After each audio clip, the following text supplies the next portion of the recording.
एक नौजवान शादी करके आया, 3 महीने हुए, उसकी बीवी ने फरमाइश की कि अब हम आपके घर में नहीं रह सकते, ये बूढ़ा बाप आपका आपकी खिदमत नहीं कर सकते, अगर आपको मेरे साथ रहना है तो चलो मैके चलो, मैं मैके जाऊंगी, वहीं रहूंगी, मैं आपके घर में नहीं रह सकता। ये लड़का बीवी का आशिक था, दीवाना था, बीवी की बातों पे आ गया, अपने बूढ़े माँ बाप को छोड़कर बीवी के साथ ससुराल चला गया, फिर वहीं से दिल्ली निकल गया। और बताया गया अल्लाह अकबर, कभी दिल्ली में रहा और वो कांटेक्ट में रहा सऊदी अरब का, वीजा मिल गया, सऊदी अरब चला गया, सऊदी अरब से पैसा भेजते जाता अपनी बीवी के पास, माँ बाप की फिक्र नहीं। 14 साल गुजर गए। कितने साल गुजर? 14 साल का अरसा गुजर गया। इन 14 सालों में इस नौजवान ने 12 हज किए। कितने हज किए मेरे भाई? ये 12वां हज था। बैठकर खाना काबा के पास में हिचकियां बांध कर रो रहा है, ज़ारो कतार रो रहा है। तो पीछे से किसी ने कंधे पे हाथ रखा नौजवान का। ए नौजवान, कौन ऐसा गुनाह किया है, कौन ऐसा गुनाह किया है जो इस ज़ारो कतार से रो रहा है? ऐसा मैंने किसी को रोते हुए नहीं देखा। पलट कर देखा तो अल्लाह वाले एक बुजुर्ग हस्ती है, चेहरा सफेद है, सर पे अमामा बंधा है। कहा कि हजरत, ना जाने क्यों ऐसा लगता है कि मेरे दिल पे किसी ने ताला लगा दिया। ना इबादत अच्छी लगती है, ना जिक्र अच्छा लगता है, ना खाने चैन है, ना सोने चैन है।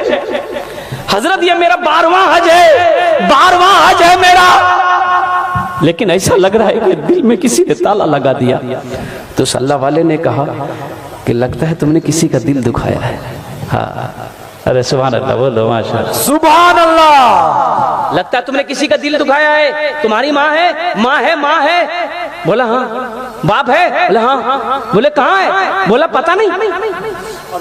बोला पता नहीं, 14 साल हो गए मैंने माँ के चेहरे को नहीं देखा, बाप के चेहरे को नहीं देखा। पता नहीं मेरी माँ कैसे होगी, मेरा बाप कैसे होगा। तो अल्लाह वाले ने कहा कि फिर ये खाने काबा में बैठकर क्या कर रहा है?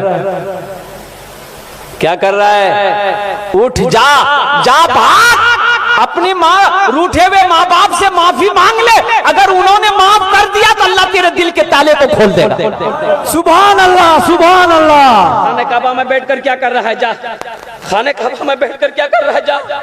ये नौजवान उठा, रोता हुआ उठा, अपना डेरा आया, रूम के अंदर में आया है और कुर्बान जाओ टिकट बनाने में लग गया। फ्लाइट पकड़ा, हिंदुस्तान की सरजमीन पर अपना कदम रखा।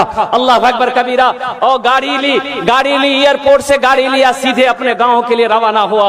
लेकिन कुर्बान जाओ, और देखा कि गांव में बहुत सारी बिल्डिंगें बन गई है। 14 साल का अरसा गुजर गया, उसका घर की जगह पता नहीं। एक बूढ़े मियाँ घास काट रहे थे बेटे। इस नौजवान ने कहा कि थोड़ा पूछ लूं अब्बा के बारे में, मम्मी के बारे में। तो उनसे पूछा कि चचा, ये अपना बाप का नाम लेके पूछा कि अब्दुल्ला साहब का घर कौन सा है?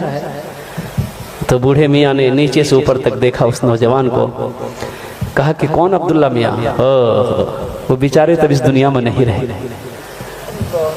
उसका एक नालायक बेटा था, अपने माँ बाप को छोड़कर चला गया। बेटा का गम बर्दाश्त ना कर सका, बेचारा इस दुनिया से रुखसत। इस नौजवान की आंखों से आंसू जारी हो गया। फिर वो नौजवान पूछता है कि उसकी बीवी का क्या बना? उसकी बीवी, अपनी माँ के बारे में पूछा कि उसकी बीवी का क्या बना? तो कहा कि वो उसकी बीवी बेचारी शौहर के मरने के बाद दूसरे के घर में काम करती थी, किसी तरह रोटी रोजी उनकी चलती थी। लेकिन अब सुने में उसको फालिज मार दिया है, बिस्तर पे पड़ी रहती है। जिसको होता है खाना लाकर देता है, जिसको नहीं होता खाना लाकर नहीं देता है। अब तो पता ये भी चला है कि उसकी आंखों की रोशनी भी खत्म हो गई। बस उनकी एक आखिरी ख्वाहिश ये की रट लगाती रहती है कि मौला उस वक्त तक मेरे जिस्म से रूह ना निकले जब तक कि मैं अपने बेटे के चेहरे को ना देख। ना जाने वो कौन नालायक बेटा है जो अपनी माँ को छोड़कर भागा हुआ है। अब माँ है कि उसके लिए जान कुर्बान करने को तैयार। ये नौजवान ज़ारो कतार रोने लगा। कांपते हुए कदम से अपने आंगन में कदम रखा है। चारपाई पे देखा कि एक ज़ईफा, एक बूढ़ी सुकड़ कर बैठी। कदमों की आहट को सुनकर बुढ़िया ने आवाज लगाई, कौन है, कौन है? तो लरसते हुए आवाज में, कांपते हुए आवाज में इस नौजवान ने कहा कि माँ, तेरा गुनहगार बेटा तेरे सामने खड़ा।